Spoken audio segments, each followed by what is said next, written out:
We see the volcano in Iceland erupting, and we see the lava fall or watershed or whatever you call it forming and leading in outside of the crater of the walls of the volcano.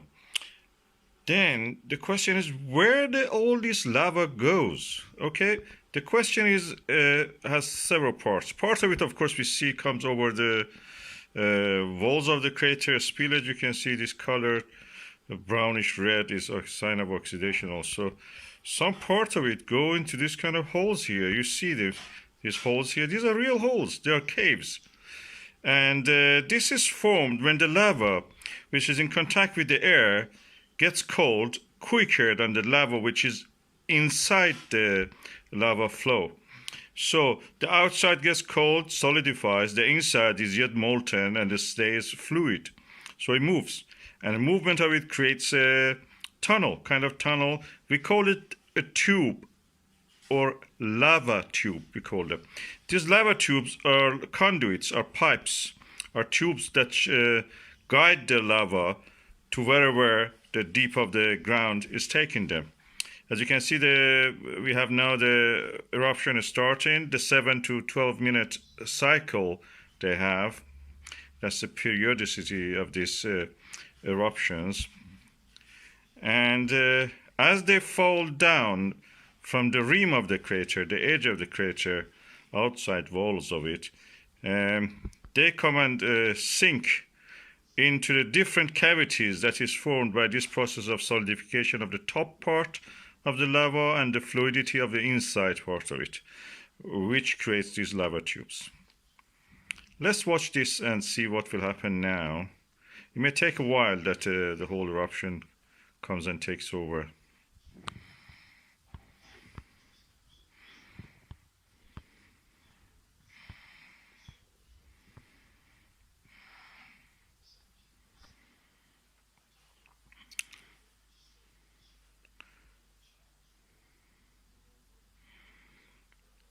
So as you can see, now we have two streams running out of the crater.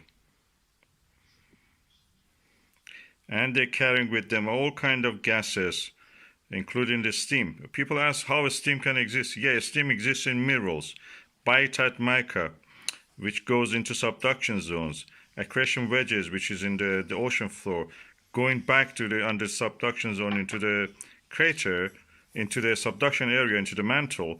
They create this kind of juicy, watery minerals. It's not fluid water, it's a water trapped in the crystalline structure. Because water molecules, if you know it, you have to know the chemistry. They are not negative. They are not neutral. They have a charge, electric charge, because oxygen is more electronegative than hydrogen. Toward the oxygen is more negative, toward the hydrogen is more positive. So they're kind of charged, and they can attach themselves to all kind of minerals who have a little bit charged, like salt, like olivine, all kind of minerals and metals and elements. The same with the sulfur. Sulfur is like oxygen, also has this kind of a structure. To a lesser degree, electronegativity of sulfur is slightly less than the electronegativity of the oxygen. So this is what we see here. All these kind of gases and steams you see coming out. That's one of the reasons the lava actually boils, as we see bubbles up, because these gases are expanding. And that is the way the atmosphere and the earth started. People who say that the lava and water, yes, of course, this is the way our atmosphere, our oceans were created. They said comets had a role in it, but I believe that comets had a secondary role in that. Earth already has a watery mantle, is full of water in the crystalline structure of the minerals and rocks. Look, where the lava is going to that cavity I showed you. That's the lava tube. That is the lava tube that I mentioned.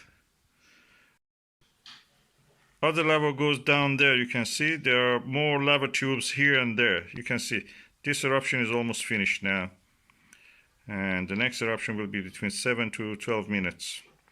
And as you can see, these caves, these lava tubes are so huge practically the world swallowed all that lava coming out of it, out of the crater. I'll show you what's the volume of this. I'll put that clip again at the end of this video. As you can see, this is where the lava goes. Those holes you see there, they are the beginning of the openings of the lava tubes. Surprisingly, we have lava tubes also on the moon and on many other planets that have volcanism. We expect these things exist, including Mars. We expect the Mars and Moon have these lava tubes, so we can put our equipment actually there, being away from the radiation and being away from the harsh environment of the space. And actually, our future colonies on the Moon will be there. I will put a picture of those kind of lava tubes when the top of them actually is broken on the Moon. We can see that. But you can see all the lava is draining like a massive sinkhole into that lava tube, and some of it which the lava tube cannot take, flow over, and it gradually add to the surrounding environment, thickness of the wall, and base and the foot of the volcano. This is an example of a lava tube on the Moon. We call them RILLE, R-I-L-L-E, and some of them actually are the top of them has collapsed. You can see in the next image. This is that RILLE. The top of it, or lava tube, has collapsed, and you can see even the debris is under it, under that hole, in the hole. Look at it. This is where we can actually place our stuff. I know that in America they have placed a lot of nuclear weapons and such things. They store them inside lava tubes. You can place a whole city there. Other countries probably have done the same. And this is how it is. You can see the lava tube in the lighter beige color, and the opening a skylight entrance there on top. And this is where the solidified lava has formed a tube kind of structure. In this image you can see this is one of the real lava tubes on Earth. It probably is in Hawaii or in somewhere in Dakota, America.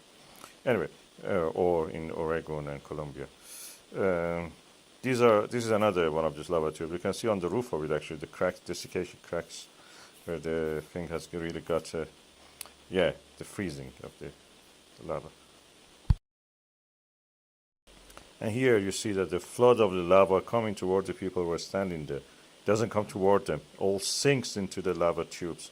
That's the reason they can stand there. Otherwise, this lava will flow toward them. They are not more than probably less than a kilometer away from that, and yet you can see that it's all sinking into the ground. Around 1 kilometer, around that, about that time, that dimension. Anyway, you can see here that the lava tube, oh God, look at it. It's like you can call it waterfall or lava fall or whatever you like. This is so amazing. Look at it. The size of this lava shedding. This is the size of the edge you can see. It's amazing. Never seen anything like that before. I've not seen. You may have seen. I have not seen. This is where the lava ends up from the lava tubes. They're conducted toward the whatever is lower ground.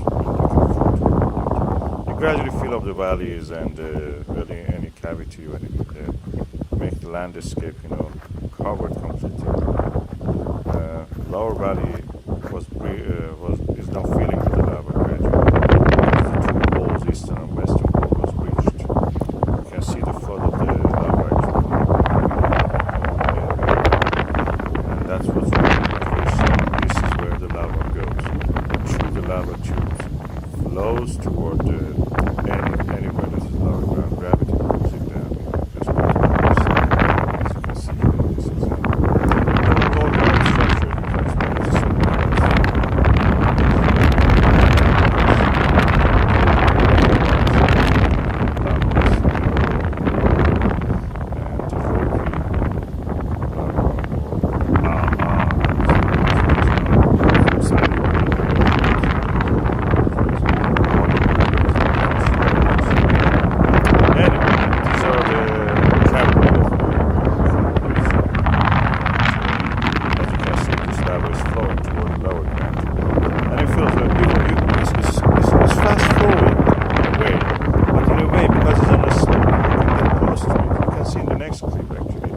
we go close to it, put a hammer into it. Go to the hammer. And at the first person is a bit afraid, then later you realize that there's nothing